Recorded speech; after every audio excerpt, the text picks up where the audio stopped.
guys, it's time for another geocaching tutorial video, and today we're going to be talking about cache maintenance.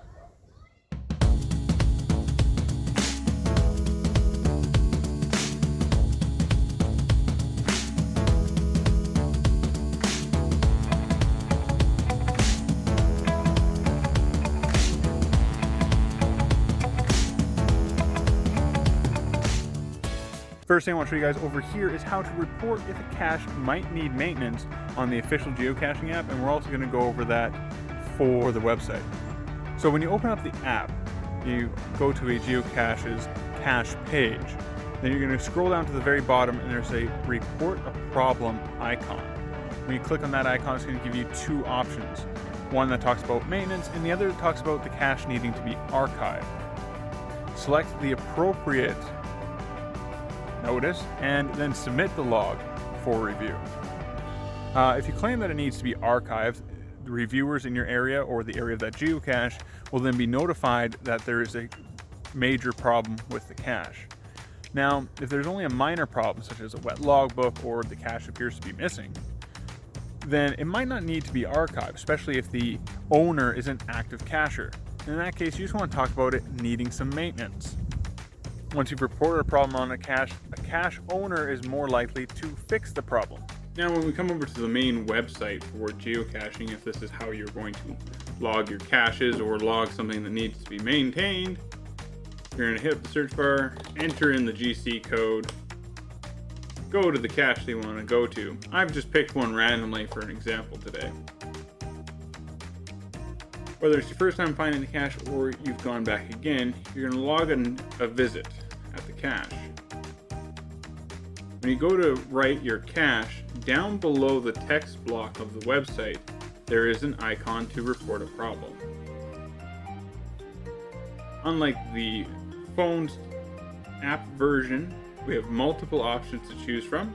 The most common complaints about something needing maintenance: logbook is full, container is damaged, cache might be missing, or that it needs to be archived, and other, if there's multiple concerns or doesn't quite fit those ones. Simply type into your log and click post. And then you will have reported the issue with the cache using the official website. The issue here is if you don't report a problem with a geocache, then the cache owner might not know it.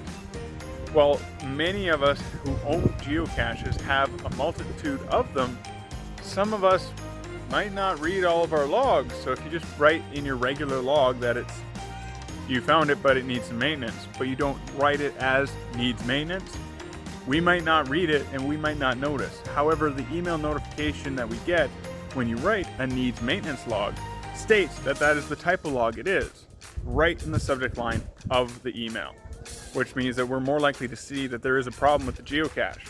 So that's why it's really super important that you mark a cache if it needs repairs.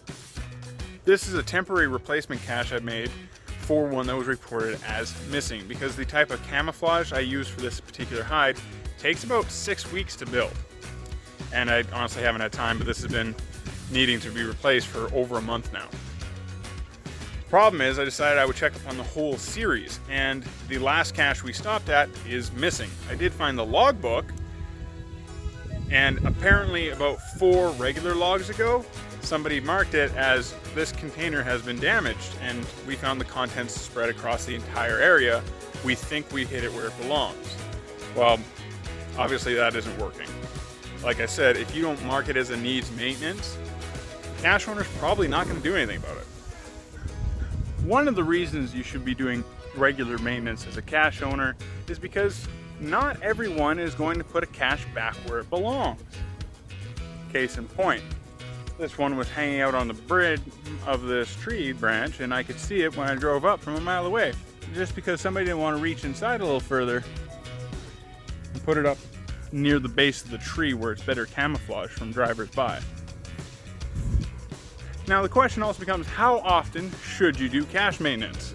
Well, the average for caches that are near you is once to twice a year. And of course, whenever you get a needs maintenance log. Now, the more complex a geocache, the more often you're going to want to go and do maintenance on it to ensure it's in peak condition. This particular cache, which was featured in several different videos over the past year or so, is needing full replacement yet again. By the looks of it, the wind ripped the whole lid off of the bird house. She's toast.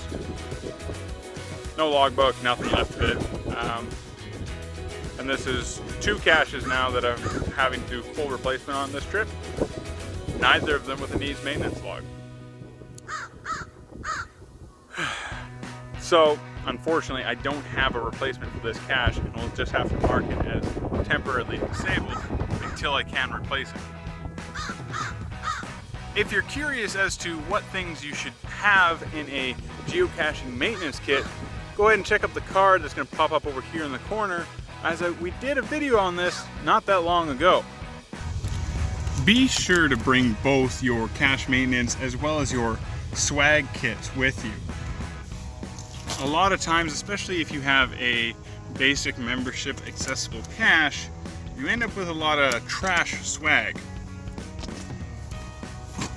Today's particular numbers were a small wooden block that appears to be nothing to anybody, a fishing lure without a hook. I mean, at least it doesn't have the hook, because that would be dangerous, but not really a fun thing to trade for. This way, as you're doing your cache maintenance, replacing damaged logs or damaged containers, you can also replace any damaged swag, or swag that you don't particularly think belongs in your geocaches.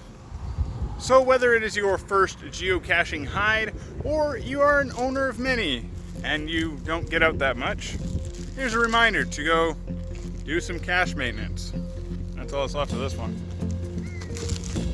If you guys enjoyed this video, we're going to have a couple more come up over on this side next to my head. Go ahead and check those out. See you in the next one.